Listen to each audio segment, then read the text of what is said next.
আসসালামাইকুম, চলে আসলাম আমাদের রান্নাঘরে। আমি আজকে আলু দিয়ে ঝাল পাকোড়া বানাবো। এখানে আমার আলু আছে, এখানে ধনেপাতা আছে, এখানে কাঁচামরিচ আছে, এখানে পেঁয়াজ আছে। আর এখানে আমার 1 চামচ করে করে জিরার গুঁড়া, ধনের গুঁড়া, শুকনো মরিচের গুঁড়া, কর্নফ্লাওয়ার আর বেকিং পাউডার। আমি এখন মশলাটা মাখিয়ে নেব। দিয়ে দিলাম পেঁয়াজ, দিয়ে দিলাম কাঁচামরিচ, দিয়ে দিলাম ধনেপাতা, দিয়ে দেবো সব মশলা। লবণ আছে এখানে, এই চামচের 1 চামচ করে সব দিয়ে নিছি। আমি এখন এটা ভালো করে মাখিয়ে নেব।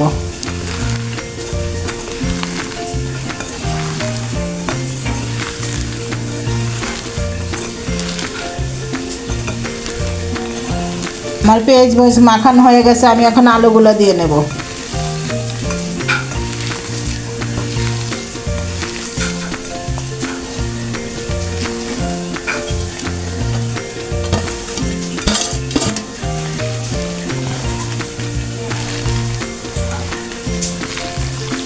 আমি এখন আলুর ভিতর 2 চামচ ময়দা দিয়ে দেব। বেশি ময়দা দেব না, 2 চামচ দিলাম।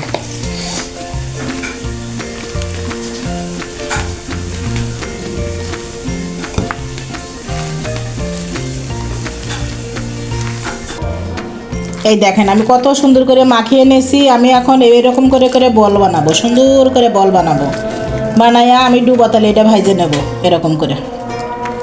আপনারা দেখতে থাকুন। আমি এখন সাদা তেল দিয়ে দেব।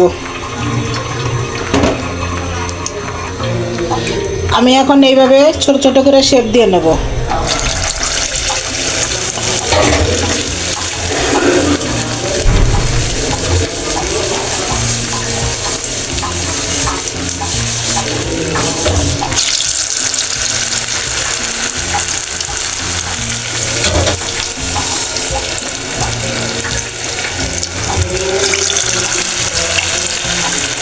আমি সবগুলো এইভাবে দিয়ে নেব।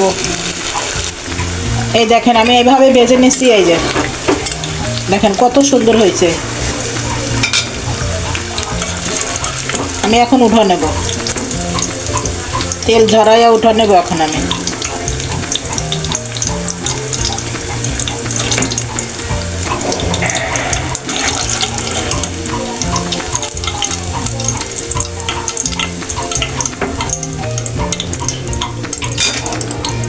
দেখেন কত সুন্দর হয়েছে।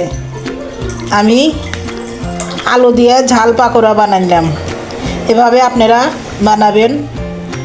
আপনার আপুকে একটা লাইক, শেয়ার, সাবস্ক্রাইব করে দিবেন, কমেন্টে জানাবেন কেমন হয়েছে। আল্লাহ হাফেজ।